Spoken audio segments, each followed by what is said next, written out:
And we are live. Hello, everybody, and welcome to Forever Rugby on Forever Sports. It is Monday night. It's been a pretty wild weekend of rugby. Some very interesting results, some very big performances. And the big thing is they've got back to the number one rankings. In fact, I actually want to check the World Rugby website to see if they've actually finally updated it on their side, which I think assuming they must have done. Yeah, South Africa officially back to the top of the world. New Zealand in second, and yet neither having anybody in the World Rugby Award nominations for World Player of the Year or Breakthrough Player of the Year. We've got a lot to talk about over the next sort of hour because we've got a Springbok, the last Springbok team announcement tomorrow for the big game against England this weekend. We've got obviously we've got to talk about the awards, stuff like that. I mean, just going to sort of probably look at a little bit about where the Boks go from here, and in terms of what are we going to achieve this weekend, and what do we think about the last weekend? We've had a couple of days, we've gone away, we've thought about, we maybe watched the highlights a bit more, and sort of where we're sitting in terms of how we feel about the squad itself, and what we want to see tomorrow, and stuff like that, and some of the decisions we'd like to see, and maybe some of the players we wouldn't like to see. And then obviously we're going to talk quite a lot about the nominations, and the title is Has World Rugby Lost the Plot? And I think we need to sort of dissect the decisions that are made. We need to look at the award winners that have been nominated, look at their merits, and just sort of try and understand. And I think that there's two things. I don't think it's necessarily this anti-South African, agenda, because in that sort of respect, there's also no New Zealand players in the nominations. So I just think the nominations are pretty poor overall. I just think they've got it quite wrong. So we're going to look at who was in the panel and stuff like that, and just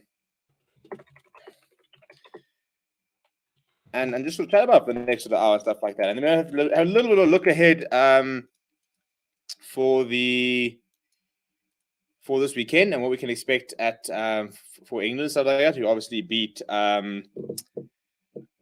Australia very, very well, very well. And I'm just trying to find the list of the panel, which I had somewhere.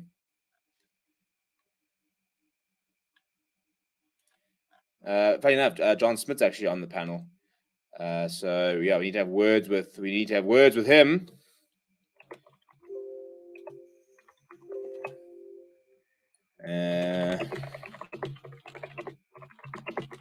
But yeah, so let's just say smash the like on the video. Let me know what you think of the award and stuff like that. Where you at about it? Yeah, what are we thinking? Where are we at?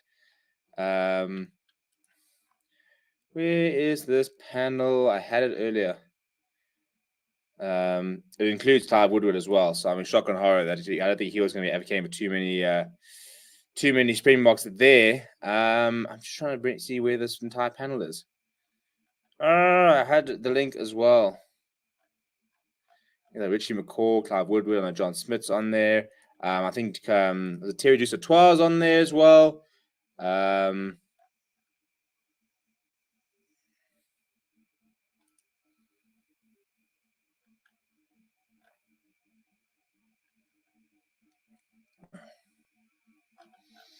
Yeah, I can't find it. I'll keep looking. If anybody can find the full panel, I had it somewhere. Now I can't find it.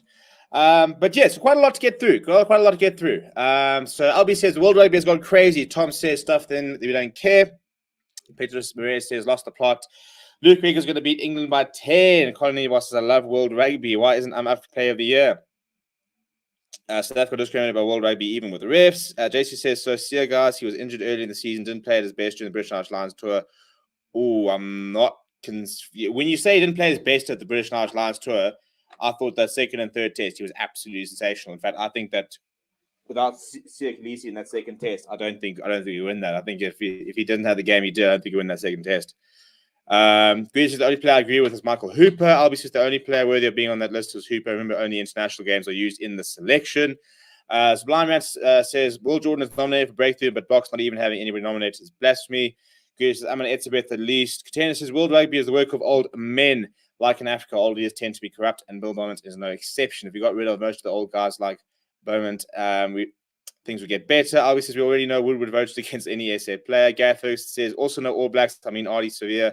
I think they just don't want a list of loose forwards and chase and chose Hooper over Khaleesi and Sevilla. Oh, there we go. Frederick has come in clutch for us. This was the panel. So it's Maggie Alfonso, Fierro, Coglan, Terry Jusatois, George and Gregan, Richie McCaw, Brian O'Driscoll, Melody Robertson, John Smith, and Clive Woodward. As in the words of Rusty Rasmus, I don't think Sir is a very important thing here. That is the panel, though, that has decided the awards, and I think that they have missed a couple. I think they have missed a couple of tricks. Now, in theory, when World Rugby Awards is supposed to be very much on what you do internationally. So, what you do for club, in theory, is not supposed to come into this at all. And that is probably where the issues with this list actually start to come in. Because I think that if we're looking at the list of players, there are other players out there who I think deserve it more. And I think we've all been very honest about it. I think they've got it wrong, and I don't think it's just a case of where the South African players. I mean the All Blacks and South Africa are the two best sides in the world by a long way. You look at the points; it goes South Africa 91.83 points, New Zealand 90.02. And then it goes to England at 86.61, Ireland at 86.39, up to fifth. Australia down to fifth, 85.09. Fifth place, 2 players nominated. France down in sixth at 84.25. So you've got 4 teams separated by less than 2 points. You then got Scotland, who are 2 points behind France, and Argentina 2 points behind Scotland. And then Wales literally the same. So, I mean, there's almost as many points between England at third as Wales at ninth that there are between South Africa and New Zealand right at the top. So the fact that there's that much daylight between the Springboks and New Zealand, it surprised me that two teams can be so incredibly dominant, can be so on top of the world, can be so much better than everybody else, and not feature one of the best players in the world in them. I mean, are they just that sensational as teams? Are Australia just that individualistic? I think they are to a certain degree.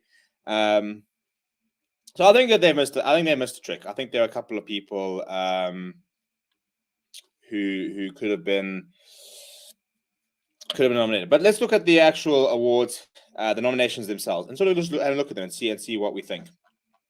So we'll start with the men's 15th player of the year. The 4 players that are nominated are Anton Dupont, Mario Toje, Michael Hooper, and Sami Karevi. Let's go through that list. First of all, Michael Hooper, I think was a shoo-in. I think that if he won the award, I don't even think I'd complain. I think he's been absolutely terrific for Australia. When you think that of all the Australian performances when they were being outplayed, there was always one player who I think could walk into any side in the world at the moment, and I think that is Michael Hooper. I don't think he's played better rugby ever in his life, and I don't think there are too many people who have played better rugby than Michael Hooper this year. You might not like him because he's Australian, but I think he's been absolutely sensational. I think he very much deserves his nomination. Anton Dupont's an interesting one because I do think that when he plays, almost every time he does play, he is within the best players of the world. I generally do. I think he's an absolutely sensational talent. I said the other day, I don't think I've ever watched somebody make rugby look so easy. He's just, it's effortless for him when he plays. It really, really is. Playing minutes are a little bit of an interesting topic, though, and I bring Dupont into this because it's similar to the chat for Sami Karevi. Because Dupont obviously missed the tour to Australia, those 3 games, because he was in the final of the top 14. So it's difficult to then sort of say, well, he hasn't played those games, but he did play 6 international games, and in those 6, to be fair, I thought it was brilliant. I thought he was absolutely terrific. So I'm not massive. I think Dupont is I don't think he's an odd one out in that. I think he's looked really, really good in the Six Nations when he did play. I think genuinely, I reckon Wales kind of underperformed in the Six Nations. I thought they had moments where they looked a lot better than the results reflected. But I think those two are the only ones who probably deserve to be on the list. I look at Sami Karevi, and you can't come and play a rugby championship. You played I think he's played 5 games for Australia, and not because of club commitments or whatever, because of all the various laws. He's played 5 games for Australia. He hasn't even travelled at the end of the year. So I don't understand how Sami Karevi gets onto that list, having played such literal rugby. I think he won twice this year, maybe 3 times with Argentina. I'm trying to remember who Karevi played those 5 games against. But I don't understand how he gets there. I haven't played almost next to no rugby. Was he even the best player in the rugby championship? Probably not. Was he in the top 3? Even then, I don't think so. And then I think Mario Itoje has had far better years than this year. I think Itoje had a very, very average Six Nations. I think Itoje is a world-class player, don't get me wrong. But I thought he had a very average Six Nations where he gave away a lot of penalties. People, they'll call him to be dropped, and people kept saying that they've got no issue with him as a player. They understand he's good, but because he was playing for Saracens in the second division, he wasn't playing a lot of rugby. So there were lots of calls for Itoje to actually be dropped by England. Now, how can be somebody where there are calls for him to be dropped, and I think pretty legitimate calls as well, go on to then be named in the top 4 best players of the year? And I thought that in the British Irish Lions test, I thought he had a very, very good first game. I think he's the man of the match. Deservedly so. I thought he was very good. He was probably the best British Irish Lion in terms of consistency. But did he bash down doors this year? I mean, did he drop 10 out of 10s week in, week out the entire year? And I don't think he did. I think that he himself has had much better years than this year. You know, I think that Itoje is a world-class player. You know, you can't deny it. But I don't think that this year has been his year. I don't think he's been phenomenal. I don't think he's been that special.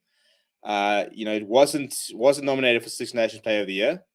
But maybe the best British and Irish Lions. So across 3 tests, is that what has gotten the nomination for World Player of the Year, which I think is a bit, I don't know, it's just too easy, isn't it? I don't understand how those two are getting into these nominations ahead of a Lukanya ahead of a Damien Delendi, ahead of an Evan Etzebeth, ahead of a Sia Khaleesi. I think those 4 have been brilliant for Springboks and consistently brilliant. I mean, Lukanya has made rugby look so easy this year. Damien Delendi has only gotten better. Sia Khaleesi, after maybe a shaky test against Georgia, decent game in the first British Irish Lions, not phenomenal, but after that, I thought he took up his game to the next level. And throughout the Rugby Championship, played some brilliant games, and has just been going up. And I think that there were very legitimate calls about him being in the World Player of the Year list. I think all 4 of those players would not have been out of place with the way they play rugby. And then you got to look at the New Zealanders. You know, you think of how good Jordie Barrett's been this year. I think Will Jordan wouldn't have looked amiss in. I think Will Jordan ahead of Samu Kerevu. I could have much backed that for Player of the Year, not basically player, for Player of the Year. You know, I think that.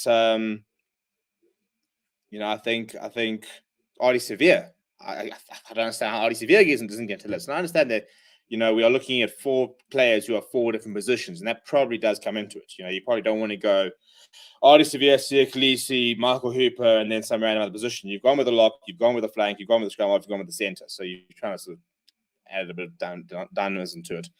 No fly halves actually nominated is actually very interesting, because this is an award that has been nominated by fly halves. I think Beauden Barrett's got 2. You think Johnny Sexton's got 1. I think Dan Carter's got 1. It's an award which favors flair and stuff like that. You know, it's very rare. You're not going to see too many props winning this award.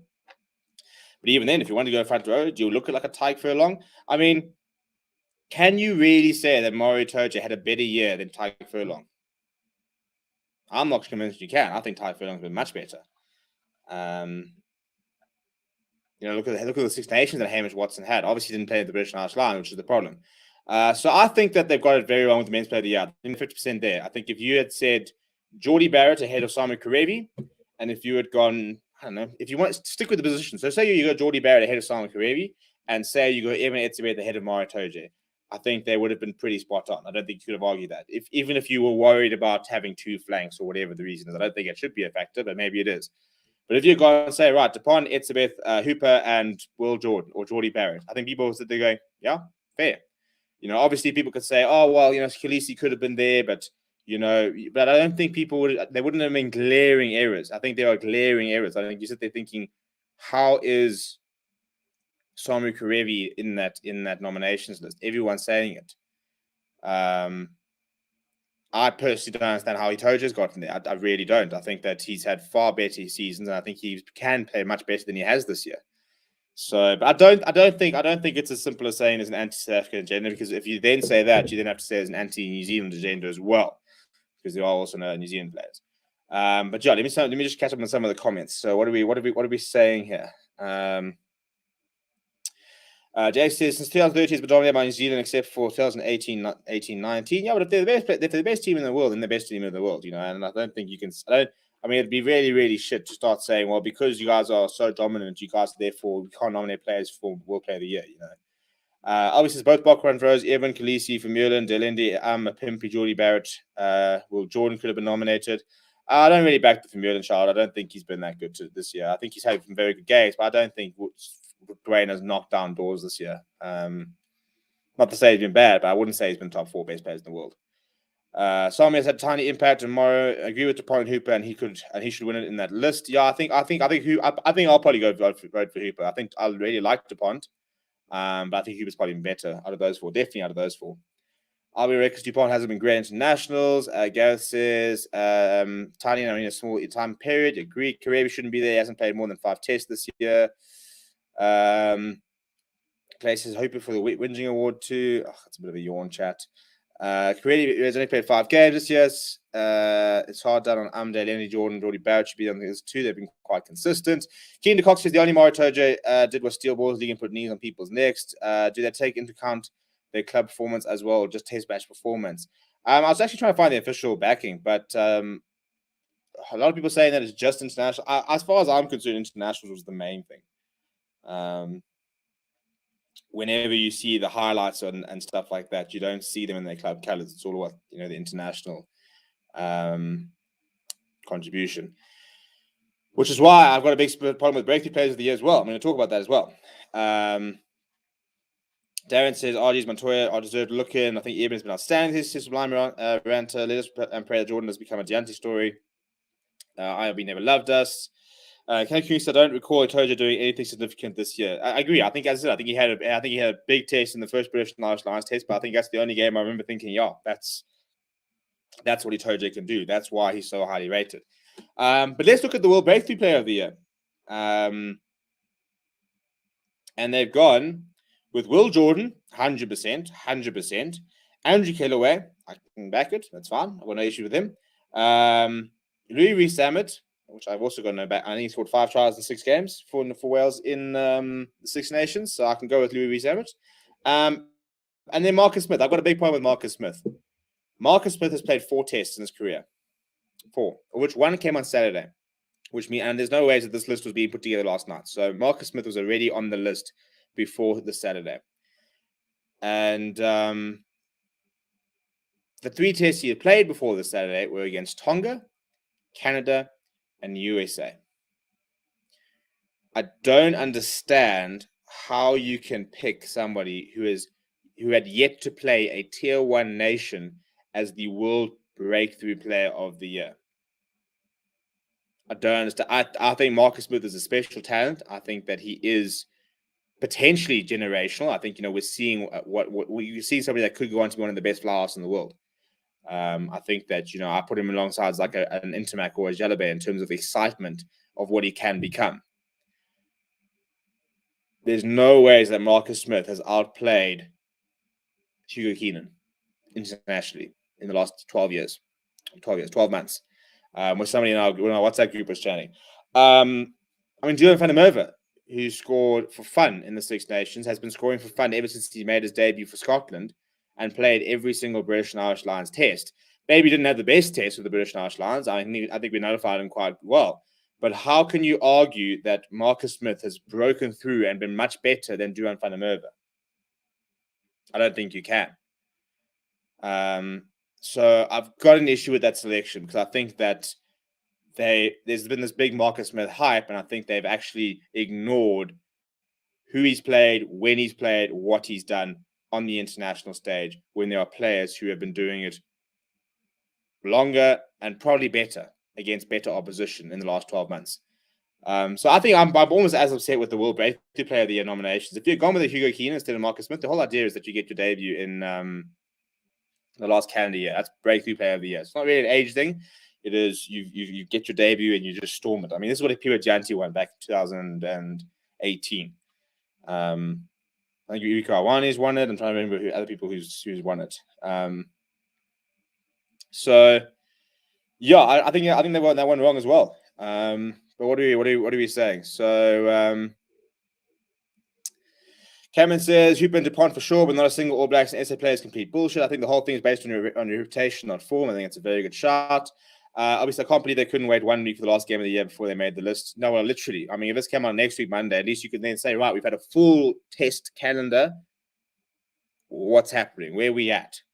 And if you put Marcus Smith in there, who goes and drops a 10 out of 10 against South Africa on Saturday, then at least I can go, no, maybe he's played, but even then I'd say he's played 2 tier 1 test nations. He hasn't earned it yet. And Sublime says, to be honest, All Blacks have used 2 different teams week in, week out throughout the year. Yeah, I can get that. But if Samu Karevi can play 5 games and get the nomination, then how many has Arlie Severe played this year? And let's find out how many Will Jordan has played.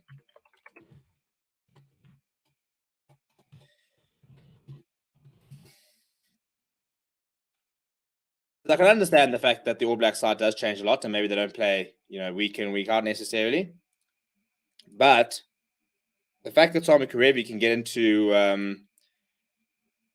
the side with 5 games means that Arlie Severe, with 9 games, surely gets into the side. He's some pretty good stats, by the way. He's that Arlie Severe has made 79 tackles and missed 6 this year, 93% tackle success rate for the entire calendar year. He scored 3 tries, run 164 meters, beaten 7 defenders, 2 clean breaks, 13 try assists. Sorry? That must be wrong. 13 try assists. No, man, surely not. Goodness me. And Will Jordan, who's played 10 games for New Zealand and scored 15 tries. He's had an unbelievable season. So I don't understand why he's not World Player of the Year nominee in chat. Not even Breakthrough Player of the Year. I think he'll walk Breakthrough Player of the Year. So I think they missed a trick with that one. Captain Crunch says the Box must give England a proper hiding this weekend. Will send a strong message to World Rugby. Fred says strongly agree. So we know now World Rugby is a joke. Should have known after 09 when Dupree didn't win it. Fair point. Duvan is a class act. David says, in what world is Karevi better than or Morrow better than Evan? Absolute insanity. Ken says, for Team of the Year, there should be only 2 teams of contention, and that's SAs and All Blacks this year. And at the 1 and 2 rank has been changing week in, week out. Probably been the best year in rugby. Boring guys, Karevi played 2 tests. Suddenly, he's a World Player of the Year nominee. I would consider Hunter Pasami as a candidate for World Player. Yeah, that's interesting. That's not a bad. There are a couple of Australians who came through this year and I thought played pretty well. I'm trying to remember when he made his debut. It was last year when, though? Towards the end of the year. Yeah, no, so he probably would have been a candidate. Not a bad shot. There are a couple of players who made debuts and looked very good. Boring guy says, no Whitelock, no Brady or Talek, no Etzebeth, no Diago, no Colby, but Itoja makes it on the list. I actually understand why Colby's not there. I think Colby would have been there. I think Colby would have been there ahead of Simon Karevi had he played the Rugby Championship. But I think that injury, which prevented him from playing the entire Australasian League, is probably why Colby doesn't get onto that list. So, yeah, so I can understand the Colby shout, as long as you then leave out Karevi for having. But I mean, as I'm about to say, but as you say that, you probably find Colby's played about 5 tests this year, so it's frustrating. They've scored 99 tries so far. Yeah, but I mean, if Artie Severe really has got 13 try assists, then that's absolutely sensational, and I think he could be certified GOAT. David says Hooper's class. DuPont is one of the best players in the world, although it hasn't been that outstanding this year. But the decision behind the other 2 nominees is so puzzling. Agreed. Henry says, yep, Will Jordan is a very strong candidate. I see a good moustache. Yeah, we're doing a bit of November here. Got to do it. And also got a golf tour coming up in December. So we all said, wow, we're all back in the stash crew. Will Rugby has lost the plot. Carly says recipes, Coach Jacques. Yeah, we're going to talk about the coaching nominations as well. Even Malcolm Mars could make that list. The guy's super player. Agreed. What's happened with Pat Lambie? He had to retire because of concussion issues. He's coaching at the Sharks. Don't you think Duran deserves breakout rather than Louis Rees-Zammit, considering he actually played in lines and the stats from the Six Nations? I'd put him ahead of Marcus Smith. You could argue ahead of Louis Rees-Zammit because he obviously played for the British and Irish Lions. But I think that even before you had the conversation, you have to replace Marcus Smith, who's played 4 tests in his career and one against a Tier 1 nation. I think that for a start is that's more sort of where the issues for me are coming through. And then coach of the year is Alan Bunting / Corey Sweeney, who's New Zealand Women's Sevens, Ian Foster for New Zealand Men, Simon Middleton for England Women, and Dave Rennie for Australia Men. Now, the coach of the year is such a difficult one because they combine categories. And I don't really understand why. I get why, because a coach is a coach and a team is a team. But if you're gonna say the Sevens game is, I don't know. It's just a bit weird for me to sit there and you obviously can't compare a 15s player with a Sevens player, but you can compare a 15s coach with a Sevens coach. You know what I'm saying? Like, I understand the thinking that it's just about coaching. So it's which coaches had the biggest impact for their team. But I don't really like lumping it together. I think it's too easy. If you had gone with World Rugby Coach of the Year and you had said, right, Jacques Nienaber, Ian, you didn't have to have 4 nominees. You could go 3 nominees. If you had said Dave Rennie, Nienaber, and Ian Foster as the three Coach of the Year candidates, I don't think anybody would have complained. They would have sat there saying, right, well, the Springboks in New Zealand have been the best 2 teams in the world. Boom. And Dave Rennie's had a decent has had a decent season with Australia. So great. Ironically, a lot of people aren't happy with the Ian Foster nomination because they say that he hasn't been good. But I think it's difficult to. New Zealand have lost 2 tests the entire year, so you can't argue with the stats.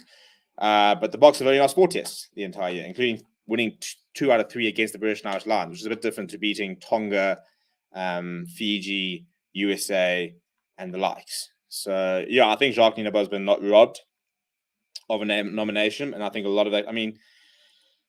I get the idea behind Dave Rennie nominate in terms of the growth that we're seeing from Australia, but they got thrashed every single time they beat New Zealand. They played New Zealand. They've been beaten by Scotland. They've been beaten by England, soundly beaten by England. So basically, he gets a nomination for beating the Springboks twice. I do think he's a good coach. As I said, I think if I had to go, if there were 3 and I would have said right, I would have gone with those 3 because you can't leave out. But how do you win a British and Irish Lions series, stay number 1 for pretty much the entire year? I think we got 2 test weeks, 3 test weeks where we weren't number 1 in the world. Go behind, beat the All Blacks to regather the number 1 nation, regather it once again, and not get a nomination. It's frustrating. I think Jacques deserves it, and I think the amount of crap that's been sent his way, if people were calling for a sacking a couple of weeks before we beat New Zealand, would have been nice for him to have had that backing. Yeah. So where we at? So Ox and Chair Breakthrough Player of the Year. No, see, the problem is Ox had his debut a couple of years back. So basically, Breakthrough Player of the Year is you had to have had your debut within the last year. So since the awards, you've had to have had your debut in that last year. That's World Breakthrough Player of the Year. So Ox wouldn't even been in Canada, unfortunately, because he had that 1 test cap. So the only player which maybe we could have looked at would have been like a Jasper Wiese, because he's now played. I believe Fascinating played 2 games. If he had played more, then maybe you could have talked about him. But Jasper Wiese is pretty much your only real option there. Nobody else has had their debut this year and played consistently. Ken Cruz says, Kalen Doris, don't be surprised if he makes the list at some point in his career. Yeah, he looked absolutely terrific this weekend. But Temu says, World Rugby is suffering from the jabs. Maybe they haven't been jabbed. Maybe that's the issue. Johan says the Boks have to use their backline. They want to score a lot of tries. You could see it in the first 15 minutes against Scotland. They dominated the game but couldn't score a try. Oh, we did score 2 tries eventually, though. But yeah, I think, to be fair, I think the Boks attacking game is not where it wants to be, but I think we are seeing the Boks wanting to attack a bit more. And we scored, because Pimpy scored a brace this weekend. So when your wing scores a brace, I think you're all right. You know, for James Lowe to come out and say we don't want to play the Springbok way. You guys scored 2 tries against the All Blacks. We scored 2 tries. We scored 2 tries against Scotland this weekend. Big whoop, basically. How often did Ireland just run the phases and not be able to break down that New Zealand defense? You know, so I don't think that Ireland suddenly reinvented the wheel this weekend. So I thought that James Lowe played really well. I just thought the comment was so unnecessary. And who are you for some random little kid who's played eight tests, been dropped by Ireland, to come out and now start saying, "Oh, we don't want to play the Springbok way because it's not the way the game's supposed to be played." Focus on yourself, get yourself cemented in that side, get to a final or something like that, and then we'll have a chat. There's nothing against Ireland. I really enjoy Ireland as a side. I actually really like James Lowe as a player, but that comment was just so stupid. But the entire thing was just how amazing New Zealand is. I saw even a couple of Irish fans were quite bleak about the interview because he just never mentioned Ireland. Boring guy says, I can understand how Zaman and Marcus Smith is there. Fussy probably also would have been there if he actually played. No, I'm not backing the Marcus Smith shout. I'm not. Albie says, this is the first year Lions victory doesn't have coach of the year. Could well be. Cameron says, I'm sorry, but Ian Foster does not deserve the nomination. It's coming from New Zealander. He's completely clueless. Darren Best is backing Fabian Galtier for France. He's creating such depth there. Yeah, I think that next year, I think France could be candidates for the World Cup, you know. There's a very special project happening in that French side. They still need to get that consistency up, but there's a nice little cauldron pot of something simmering there. Can you imagine if Foster gets the award, the New Zealand media will go ballistic because they're already calling out. I think he should get the sack after 2 defeats. Yeah, I mean, even last year, when they lost to Argentina, it was get him out, leave them useless, absolutely useless. Here's the World Battle for Coach of the Year. Same as Jacques Ninoba, who won the British National Lions series, and like 3 weeks later, people were calling for the sack because he lost 2 games against Australia. So Jan says the Wallabies aren't good anymore, but that's because they don't have Quay Cooper, Sam Karevi, Murikai Betty in the Vimba Tour. Hey, it ain't my problem. How did Dave Rennie get there? Because he beat the Box. Dave Rennie won 2 games against the SA. That is it. Agreed. Is Willem still completely ruled out of Autumn Nations versus England due to concussion at Cardiff? We'll talk about that in a moment. Josh says also when you consider the Box haven't played for like over 18 months, Jacques deserves a nominee. Cameron says Foster should have never got the job over Razor, and they in the New Zealand Rugby will come to regret the decision. It's weird how they just haven't gone to him, eh? Boring says the ratings there for beating the Box, and Nino should be there for beating the All Blacks. I would stand maybe. And says I don't think it is anti-South Africa, but I do think the governing bodies cannot stand the way SA play and don't want to reward that what view is boring rugby with nominations. Well, ironically, we got nominated for Trial of the Year, so we'll talk about that one as well. Ferris says the Box have been hard done by. Contender says I'll be quite inferior to Willemson makes 15. It's too risky. FC, I don't think Ian Foster deserves to be on the list. He hasn't improved the All Blacks. They lost to Ireland in 2018, semi game in 2021, lost to SA in 2018 and in 2021. Let me just pick out a couple. Obviously, his hasn't career played 5 tests this year. One of the 4 best players, no chance. Agreed. Would you rather win ugly than lose pretty any day? 100%. Kenny Cruz says, I can understand if you, I think James Lowe is referring to you, but he said the negative way. I'm not sure if he really meant yourselves. It was all interpretation. Well, the quote I saw literally said the Springboks. Although I also saw one which was a little bit a couple of years ago. I think it was a year or 2 ago. So I'm gonna see if I can actually find that quote because I saw a quote where he literally named the Springboks. But again, I'm not entirely sure if that's actually an old quote that's resurfaced.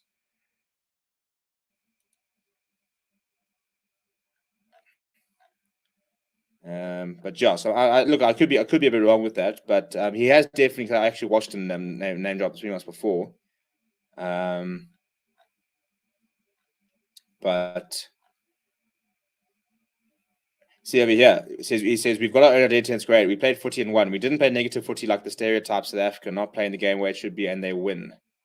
We're not going to take a backward step now. See, that's the quote I've got here on Rugby Pass. So.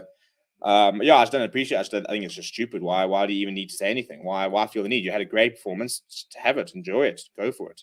I think all the South Africans were really rooting for him. And then if you're going to say that, then he was going to say, you know what, up yours. Imagine says, Dupont to win this. It was between him and Cheslin.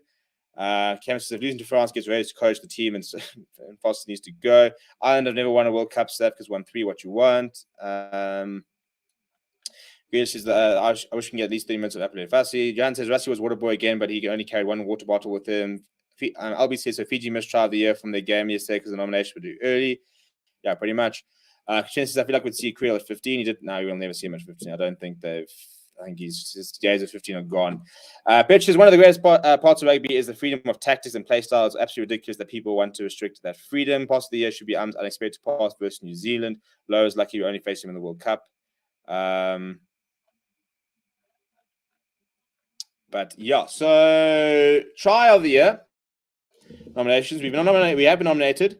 So try of the year is we've got Lekanya the SAA game versus British Irish Lions.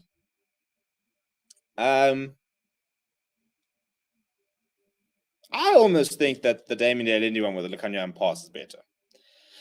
I know it didn't have as much. It didn't have the whole chase and step, and then there wasn't as much setup. But I just think that offload was ludicrous. But yeah, then Pierre-Louis Baresi, France versus Australia on the 17th of July is the other one. Luke Jacobson, New Zealand versus Argentina on the 12th of September. And then Daniel Pinot, France versus Scotland, 26th of March. I think I remember that one.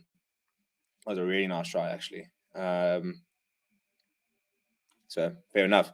It is funny though that the boring team of the year has a nomination for try of the year. I don't seem to see Australia here. Don't seem to see England here. I definitely don't see British and Irish Lions here because the only test try they scored was at the back of the rolling maul. Because that's what exciting teams do. Don't see Wales here. Don't see Scotland. Don't see, yeah. But look, to be fair, I thought there were some very nice tries scored around the world. But I'll take it. But it is funny that the boring team does all of a sudden have a nomination for player of the year, or try of the year. But whatever, I think is probably what we need to say. So yeah, let's do the conversation there. I think it's frustrating. I think they got it wrong. I think they missed a trick. And yeah, we have to move on and just get on with it, don't we? As we had said, let's just all go for So Dance's first Scotch try against the Box last Saturday was bloody impressive too. Given the magnitude of the event and the opponent, Damien's try with Razzle Dazzle from Lukey was top shelf. Do you think the World Rugby is against Southern Hemisphere rugby? Well, see, the problem is everyone's sitting there going, it's North versus South, except that 50% of the nominations are still South. The fact that 2 Australians are there means that it's not necessarily North versus South, but it is a bit strange that it is not completely South. Well, it didn't have to be completely South. You could have gone to Pont, but yes. But let's park the conversation. So we talked about the nominations, and I think they're not great. I think that we could have done a bit better there. But we move on. We have got we've got a game this weekend against England. Now, team news. Every single player that is part of the squad is available for selection, which means that Damien Willemse is available for selection this weekend. So I don't think he'll play, to be honest. I don't think it really matters. I think that the plan was probably for him to have played against Scotland. I'm very, very surprised. I'd be very surprised if they went with him this weekend. I think they're probably always going to go back to Philly for England, especially with that England back there is looking good. Unfortunately, well, I think Mike Tuilagi can be targeted under the high ball, and I think we're going to do it. So we will see the selection tomorrow. And I think if you're hoping to see Fussy tomorrow, if you're hoping to maybe see like a Grant Williams, I think you're going to be disappointed. I've seen rumors that we're going to see a new halfback pairing. I'm interested to see what we do because I think Kubas Reinach probably has to start. A lot of people saying that they reckon that Toshi Yankee is the better finisher, which he's done better in the past. So I can kind of go with that to a certain degree.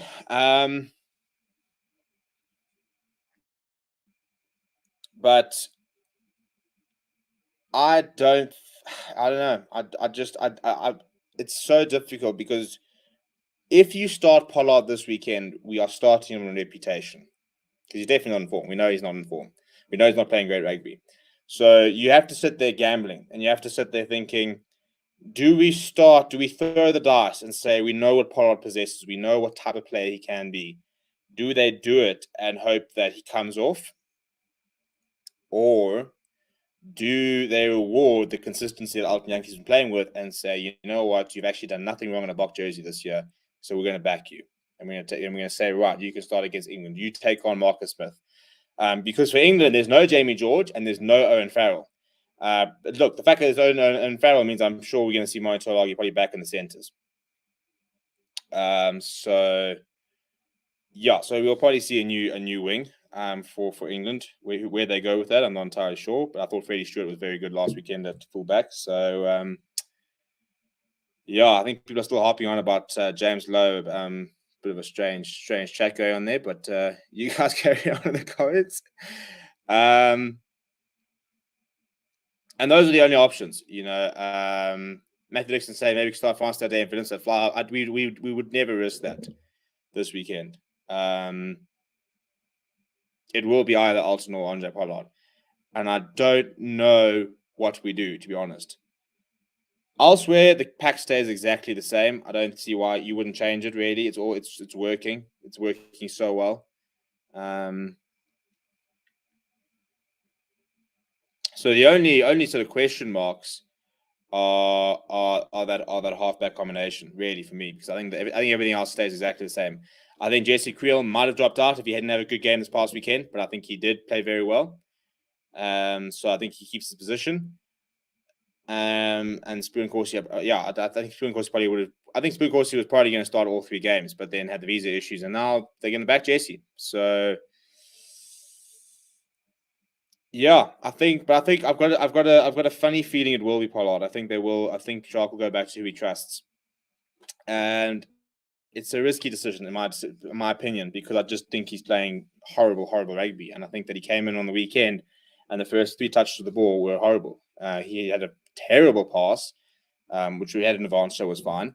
He missed his first penalty as well. Look, Alton Yankees also missed a conversion, so we can say they cancel each other out. But it's the decision-making for me that worries me. I mean, he's twice, for example, gotten back in the 22, held onto the ball, been tackled, and thankfully Franco Moster got in front of that off the resulting line, because he did concede a penalty in a very compromising position. But I've got a feeling that we're going to go the safe option, and the safe option would be to go to Kobus Reinach and Andre Pollard. That would be my guess. So I reckon tomorrow we're probably going to go Oxenchair, Bongi Vandambi, Trevor Nyakane. I reckon Lured probably comes back in as well. So I reckon we go Eben Etzebeth, Lured Diaga. Then we go Khaleesi, Kwaka Smith, Dwayne Mullen. I think we probably go Kobus Reinach. I think we go Andre Pollard. And then I think we go my pimps, Damien, Lecanyo, Jesse probably, Villiru at full back, the bench, Malcolm, Stephen Kitsoff, Vincent, Franco Mostert. I'd like to see Malcolm start on the bench, but we'll probably go with Jasper Wiese. And then Herschel, Alton, Frans Steyn. That's what I think we'll do tomorrow. That would be my guess if I were to hazard a guess. I think the outside picks could be Spoon Corsi coming back. But I think on the back of the performance Jesse Creel had, I think they were rewarded. And I think when the chips are down, we've always gone back to Andre Pollard. But where are we at here in the chat? So I'll be saying that this is a must-win game for boys. We treat like a final. Darren's the only reason to play Pollard is the man is defensively sound.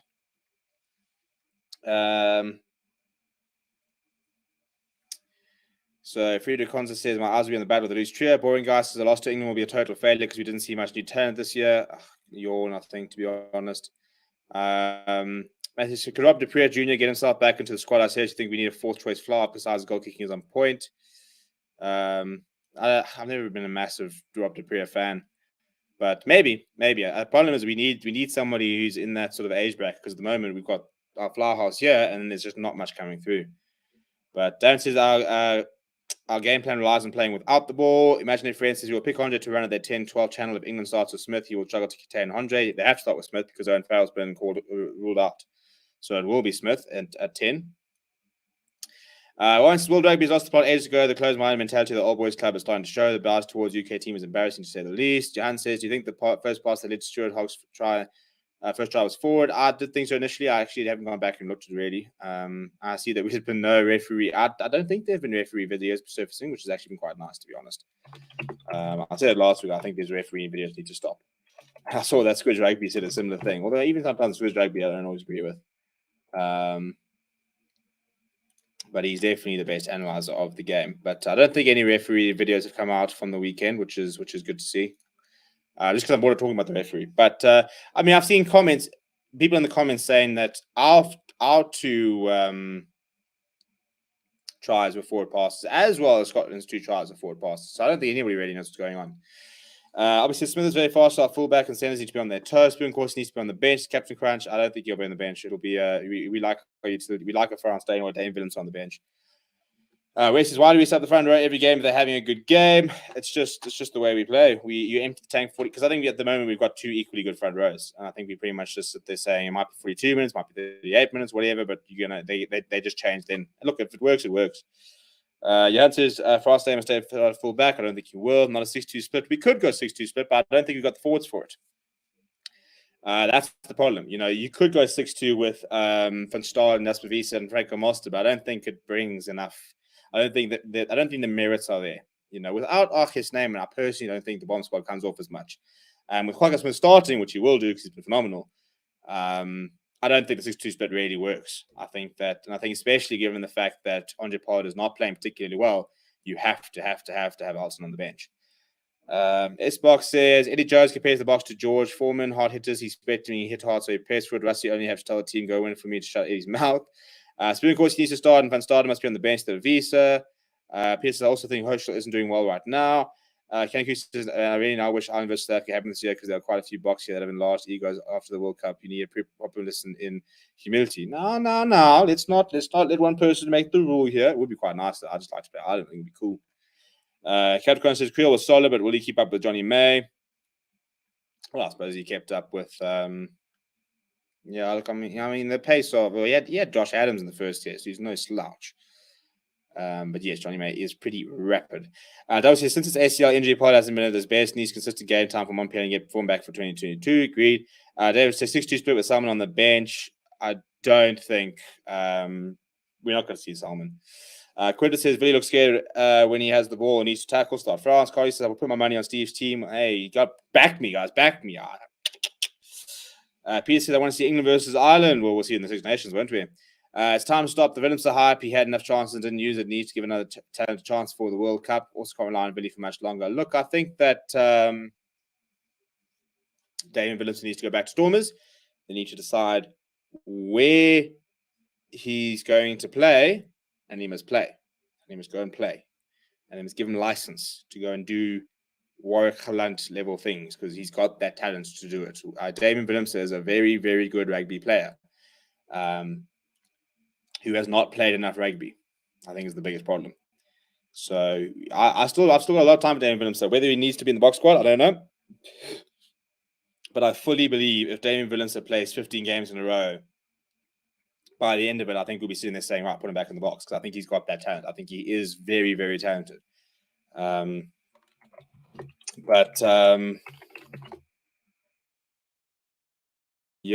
think that at the moment, I just don't think he's played enough rugby, unfortunately for him. But hopefully we can sort that out next year. That's all bad back down. After this, all the players can go back to the URC teams and we can worry about getting a bit better and getting all that stuff sorted.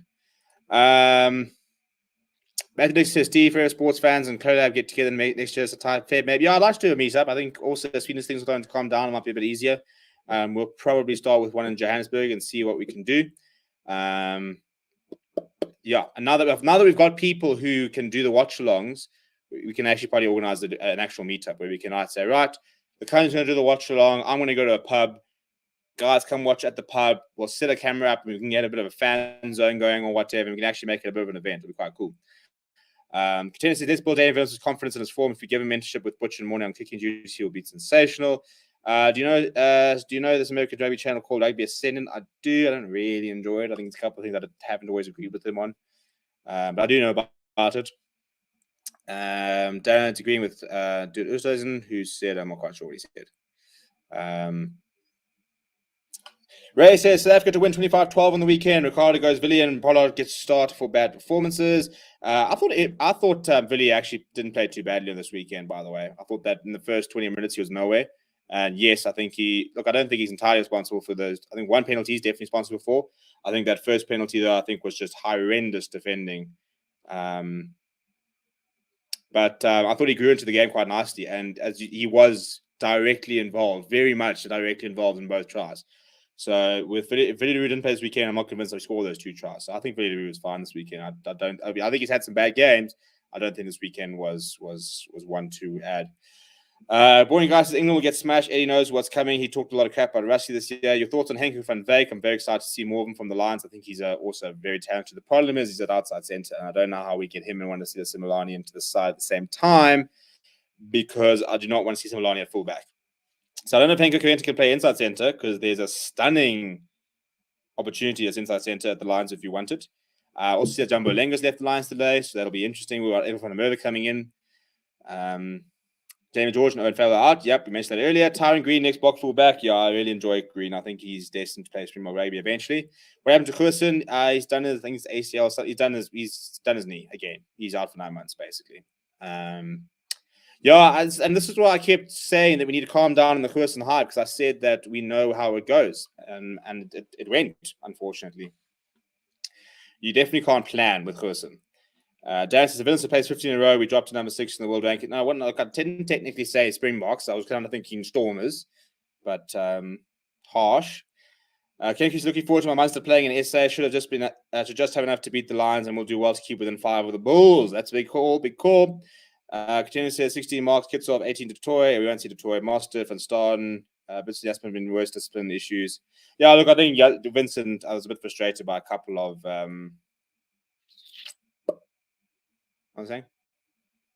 Yeah, a couple of penalties are right, but he'll stay there, so it's fine. Tender records the trash talkers will be humbled, and Albie says Jumbo Lenga never lived up to the hype. Yeah, he had moments, but I mean, it's like Rudolph Smith. You know, it was a nice signing on paper. The concept was a good idea, just didn't really pay off. Fassi needs to get a chance. He'll get it next year.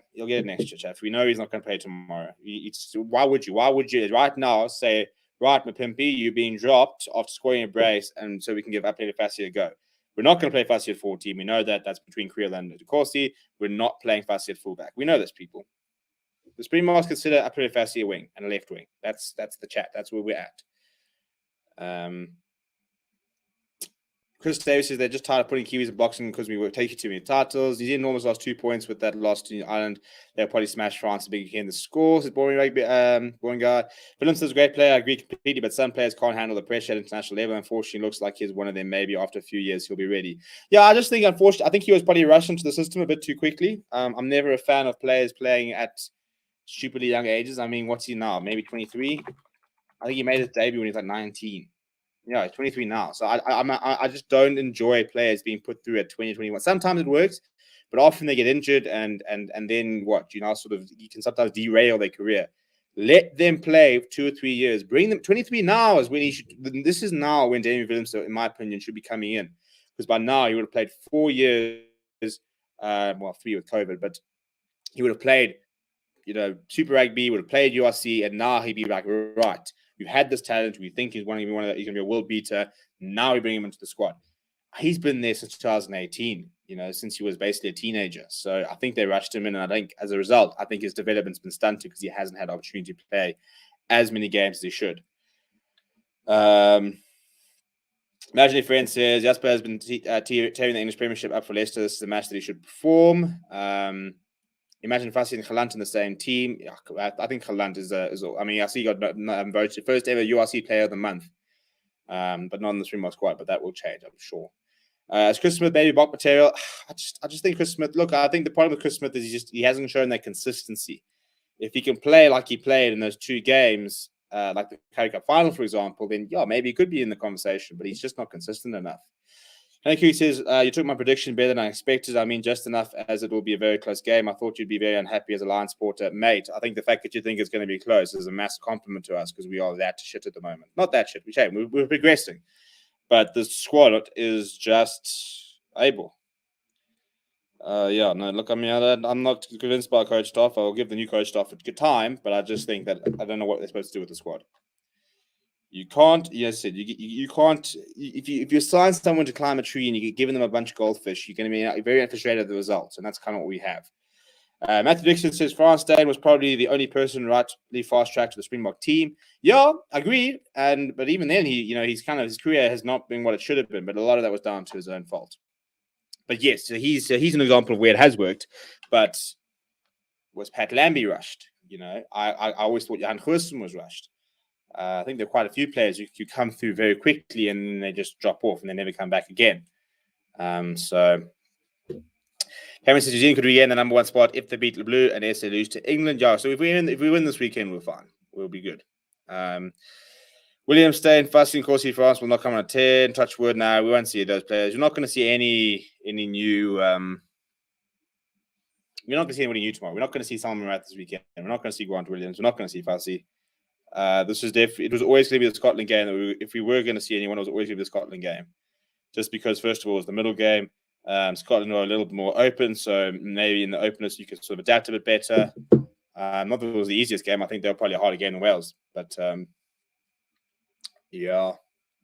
But what I've said time and time again, and if you saw that video I put out, the end of year tour has never been used to blood players. It's not what that tour is there for.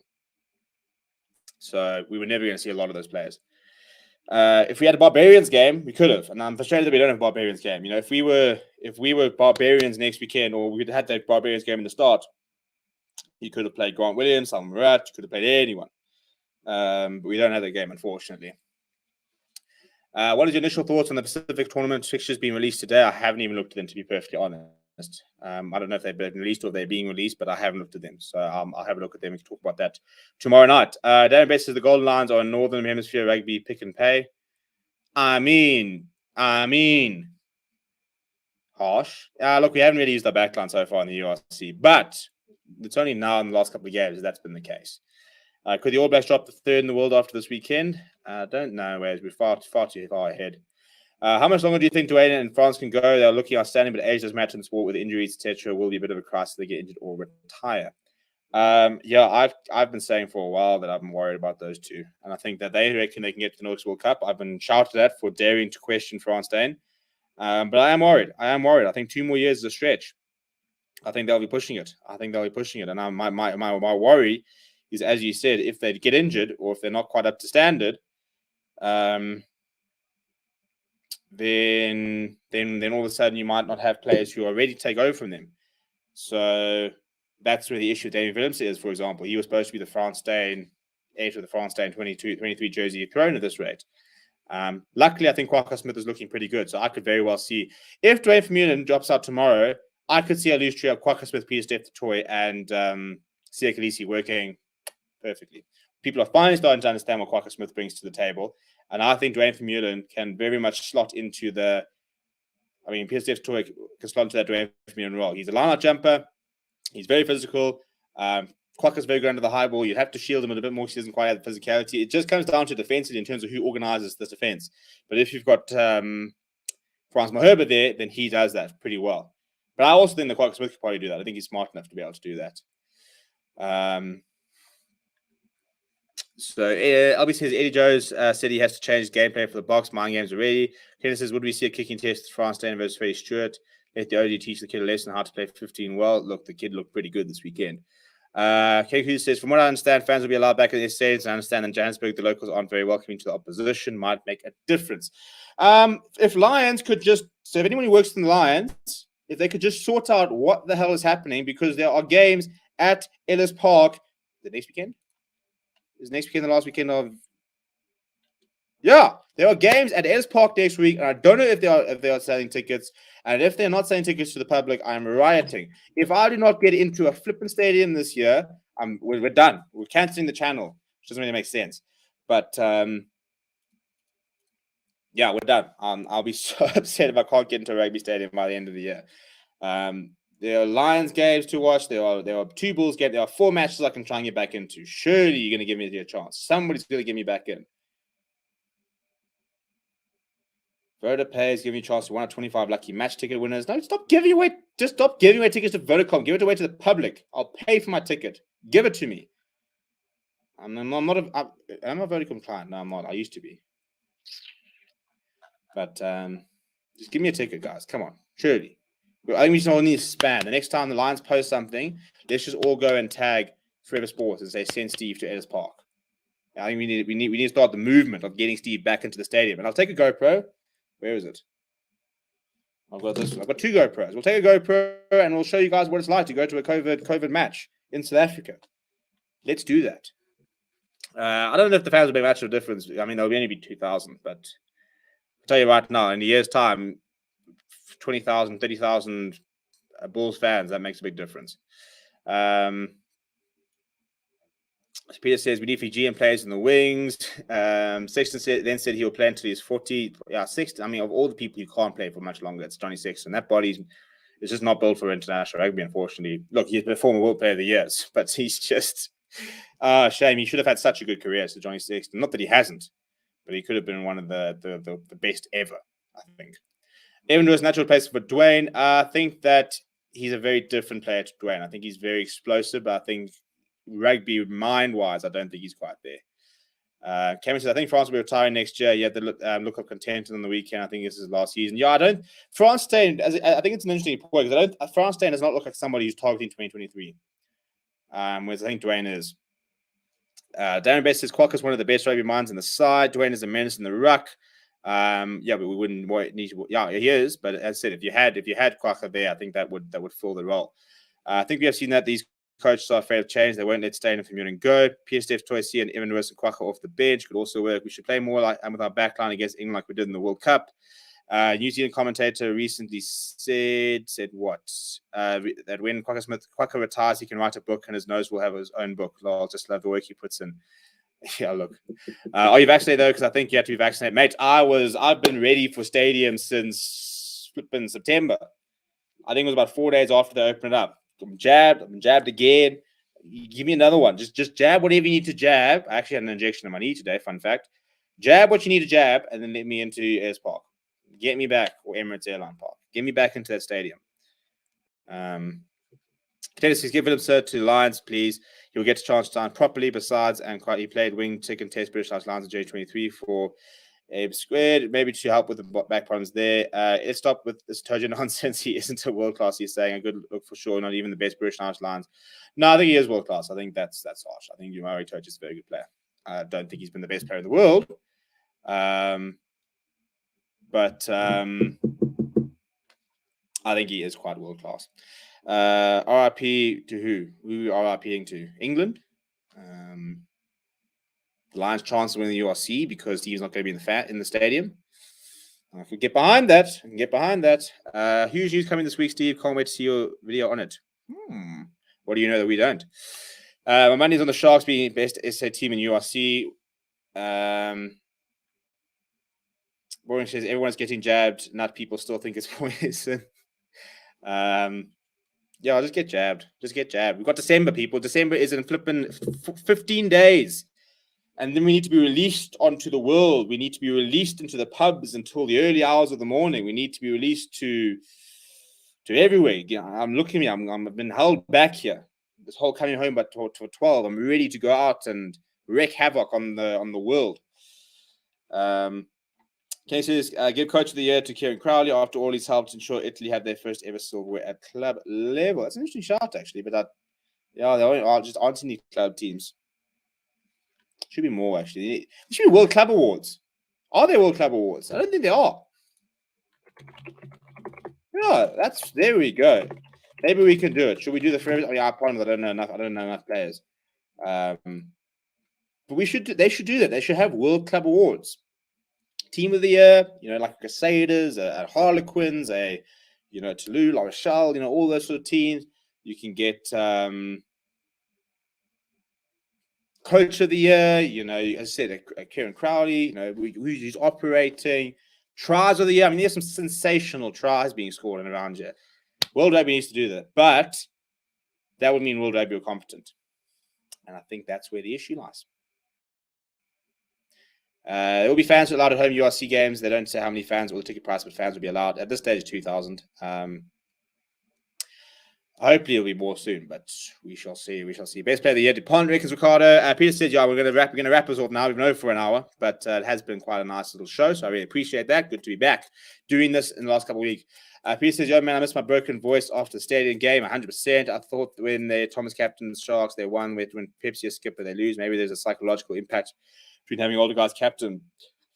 I think that it also comes down to opposition. I'm in Moscow. My SA players of the 2021 year."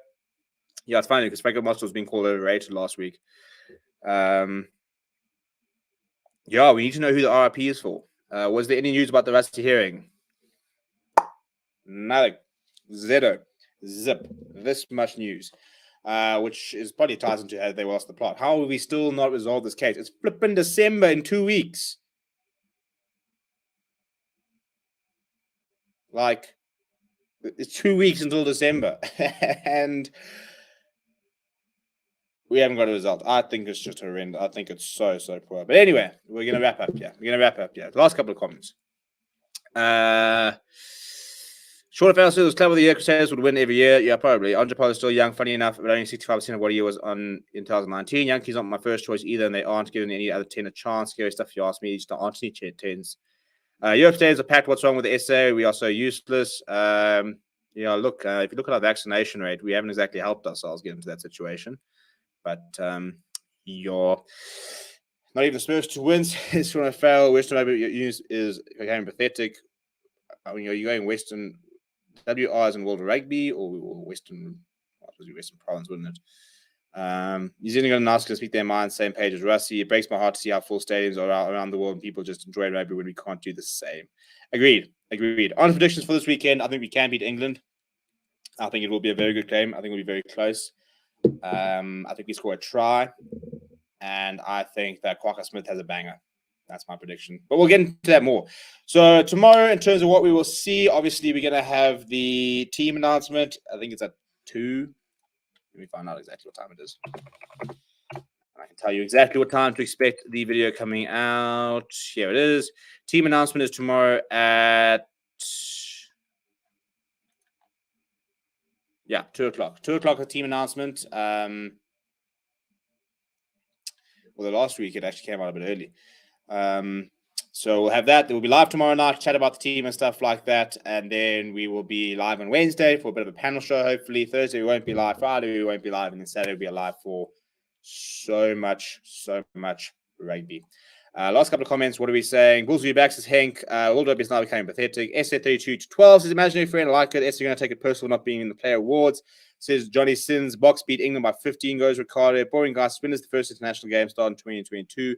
I imagine it'll be Six Nations in about March, I think it is. Or even February. I don't know. Who are the other guys that are part of the channel? Yuli Kanyo, Dill, and maybe Sean could be back. Obviously, there's Carl as well.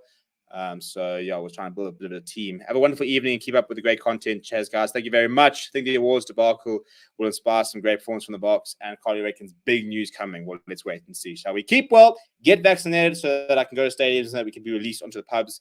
And we'll see you guys all tomorrow.